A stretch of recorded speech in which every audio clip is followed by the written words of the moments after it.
জান্নাতের আদর্শ কি ছিল? হযরত ফাতেমা যাহরা রাদিয়াল্লাহু তাআলা আনহা বলেছিলেন, হে আমার প্রাণের স্বামী, আপনি তো জানেন আল্লাহ পাক শুকরকারীদের সাথেও আছে, সবরকারীদের সাথেও আছে। অর্থাৎ আল্লাহ খাওয়ালে, সুস্থ ভালো রাখলে আলহামদুলিল্লাহ বলবো, এই শুকরকারীদের সঙ্গে আল্লাহ আছে। আর যদি আল্লাহ না খাওয়ায়, অভাব যদি হয়, সবর যদি করে, তার সঙ্গেও আল্লাহ আছে। আমার প্রাণের স্বামী, আমরা কেমন আল্লাহকে ভালোবাসি।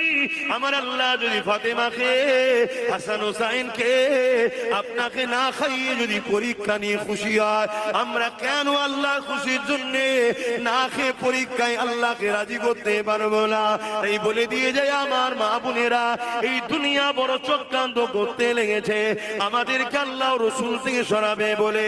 যদি কোন পুরুষের ইনকাম হারাম হয়, ভুল হয়, স্ত্রী যদি ওই স্বামীর পয়সা খায়, কিয়ামতের দিনে স্ত্রীকে আল্লাহ ধরবে না, ওর কৈফিয়ত স্বামীকে দিতে হবে। কেন? স্বামী হলো স্ত্রীর গার্জেন, কন্যা হলো বাপ তার গার্জেন। বাপ যদি তার কন্যাকে হারাম খাদ্য খাওয়ায়, এর জন্য বাপ জাহান্নামে যাবে, ওই কন্যা জান্নাতে যাবে না। অর্থাৎ নারীদের জন্য হিসাব নিকাশটা দিতে হতো না। কিন্তু আজ জালিম হুকুমতরা বড় প্ল্যান করে আমার মা বোনেদেরকে সামান্য ভিক্ষা দিয়ে খরিদ করলো। একদিকে খরিদ যেমন করলো, অপরদিকে আল্লাহর আদালতে আসামি করে দিল। কেননা যে 1000-1500 টাকা দিচ্ছে, এই টাকাটা কিসের আপনারা কি জানেন? কথা বলছেন আপনারা? এটা একটা পরিকল্পনা। মুসলিম নারীদের হাতে অর্থ দাও, এদেরকে দাও 1000 টাকা, কিন্তু 1000 টাকাটা হারামের দাও, মদ বিক্রি করার টাকা দাও। পুরুষ যদি ইনকাম করে নিয়ে আসে হারাম টাকা, নারীকে আল্লাহ কিয়ামতের দিন ধরবে না। মুসলমান যখন বিপদে পড়বে, তোমার আমার দোয়া যদি কবুল নাও হতো, মায়ের জাতের দোয়া কিন্তু কবুল হতো। সেই গোড়াটাও মেরে দিল সামান্য ভিক্ষা দিয়ে। আমাদের হুঁশি নাই, আমাদের খেয়ালই নাই। আমাদের উচিত ছিল আওয়াজ তোলা, তোমার ওই 1000-এর ভিখারি আমরা নই। আমার স্বামীকে কর্ম দাও, আমার বেটাকে কর্ম দাও, আমার ছেলেকে চাকরি দাও। আমার ছেলে যদি বড় হয়, তাহলে সে ছেলে তো মাকে দেবে। যে ছেলে মাকে হাত খরচ দেয় না, তাহলে এর জন্য ছেলের দোষ দিবার আগে তো মায়ের দোষ। কি তৈরি করেছেন ছেলেকে, কি মানুষ করেছেন ছেলেকে, যে আপনার ছেলে আপনাকে হাত খরচ দেয়নি?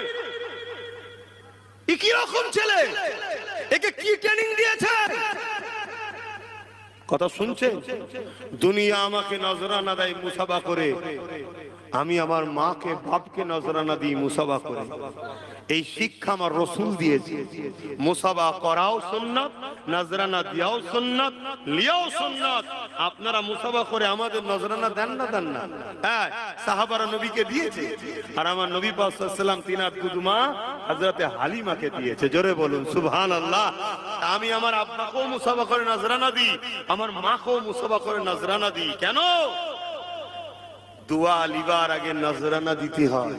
তা কি ছেলে আপনার মা যে আপনাকে টাকা দেবে না, নজরানা দেবে না? আমার কথাই কি খারাপ লিখছেন নাকি?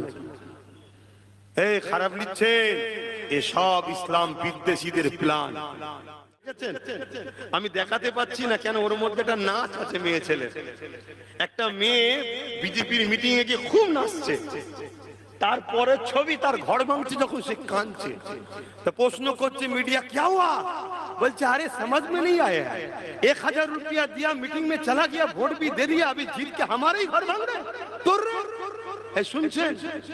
হাসুনি, তোমার আমার দশাটা এরমই হয়েছে। খারাপ নেবেন না। ইমামদের 2500-3000 দিয়েছে, আর একটু বড় হুজুর হলে তাকে আলো দিয়েছে, আরো টাকা দিয়েছে, গাড়ি দিয়েছে, কলকাতায় গিয়ে একটা ফ্ল্যাট অনেককে দিয়ে দিয়েছে। সব জানি আমি। যদি বলেন নিয়ে যে দেখতে দেবো। হারামখোরেরা, গাদ্দারেরা, শুনছেন না? শোনেন না? এরা কওমের সঙ্গে ধোঁকাবাজি করেছে, এরা গাদ্দারি করেছে জাতির সঙ্গে। আজকে আমার মসজিদ ধ্বংস চলে যাচ্ছে, মাদ্রাসা ধ্বংস চলে যাচ্ছে। আজকে 3000 3500 টাকা মুয়াজ্জিনকে দিয়েছে। আমরা ভেবেছিলাম নিয়ে খুব ভালো হচ্ছে, কিন্তু দেরি হলো। আমার একদল উলামা ভাইয়েরা বুঝতে পেরেছিল, তারা অনেক আগে থেকে কিন্তু বক্তব্য দিয়েছে যে তোমার ওই ভাতা লাগবে না। দেখেছেন না, দেখেন না? তাদেরকে আমি ধন্যবাদ জানাই, তাদেরকে আমি স্যালুট জানাই, ধন্যবাদ জানাই। আল্লাহ তাদের উপর রহমত দিক, তাদের বিগত ভুলটা, মানুষ মতো মিস্টেক হতে পারে, আল্লাহ মাফ করে দিক, বলুন আমিন। কিন্তু আজও ঘুমোচ্ছে অনেক। হ্যাঁ, আজকে কেন্দ্রের বিজেপি সরকার ওয়াকফ কালা কানুন করেছে, জানেন তো? ঠিক করেছে না ভুল করেছে? কেন্দ্রের সরকার যে 2025 ওয়াকফ কালা কানুন করে মসজিদ মাদ্রাসাকে নিয়ে দিতে চাইছে, এটা ঠিক করেছে না ভুল করেছে? জোরে বলুন। সেই আইনটাকে রাজ্য সরকার সাপোর্ট করে দিল, ঠিক করছে না ভুল করছে? যে বলেছিল আমি থাকতে হতে দেবো না, হ্যান করবো না, ত্যান করবো না, কত বড় বিশ্বাসঘাতক তাহলে রাজ্য সরকার। তাহলে এর দেখিয়েছে এক, আর চিবাচ্ছে এখন আর। এবারে আমার একটা কথা আপনারা হয়তো শুনেছেন, আমার একটা বক্তব্য আছে, আমি নাকি বলেছি টিএমসি কে ভোট দিয়া হারাম। শুনেছেন? কারা কারা শুনেছেন একটু হাত তুলে দেখা। শুনেছেন? পুরোটা শুনেছেন না কাটাটা? পুরোটা শুনবেন না? কারা কারা পুরোটা শুনতে চান একটু হাত তুলে দেখান। শুনতে চান? ঠিক বলছেন, বলবো তো? হাত না, এটা একটু জানা দরকার। কেন এটা মুনাফিকরা কাটিং করে ছড়াচ্ছে, অরিজিনালটা জানা দরকার।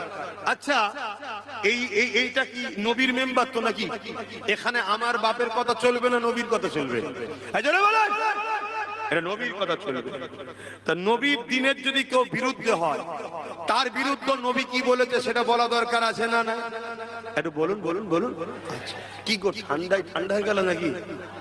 কি করব বলেন? এতে করে একটু চট দিতে পারত, একটু উপরে দেয় না। তাহলে একটু বলি আমি অ্যাকচুয়ালি কি বলেছি। হ্যাঁ, অসুবিধা হচ্ছে? সালাম পড়ে দোয়া করে দেবো? আচ্ছা লেন, দোয়াই করে দিচ্ছি, সালাম পড়ি। হ্যাঁ, শোনার আগ্রহ থাকলে আমি শোনাবো, না হয় আমি ভাড়া খাটা হুজুর নয়। ওই আপনাকে নিয়ে এসেছিলাম, এখন টাইম শেষ হয়নি, ভাড়া খাটা হুজুর আমি নয়। তো দাওয়াত যদি কপারে হাত গুলো অহংকার নেই, আম্মা বিনিয়ামতি রব্বিকা ফাহাদ্দিস, তো দাওয়াতটা নিয়েছি কপালে হাত গুলো। তুই ভালোবাসিস, এসেছি। হ্যাঁ, টাইম দিচ্ছে, এইখান থেকে এই সময় করবো, ভাল লাগলে করবো, না ভাল লাগে করবো না, কথা শেষ। তুই তো আমার ভাই, কথা বলবি মানে? কথা খারাপ লাগছে নাকি? অহংকারী মনে হচ্ছে? না, এটা ভালোবাসার দাবি, এটা ভালোবাসার দাবি। তোকে অনেকদিন ধরে খুঁজছি, দেখতে পাইনি কেন? আছিস তো লাইনে না? কট লাইনে চলে গেছিস? আচ্ছা, ওকে অনেকদিন দেখছি। ওই দিন মসজিদে নামাজও পড়লাম, ওর ভাইকে দেখলাম, জিজ্ঞেস করলাম, কথা বুঝাস? আমাদের সব তো আপনার আমার দাদা হুজুরের বাচ্চা, তাই তো নাকি? সব দাদা হুজুরের বাচ্চা। আল্লাহ কবুল করে, বল আল্লাহুম্মা আমিন। একবার দরুদ শরীফ। আল্লাহ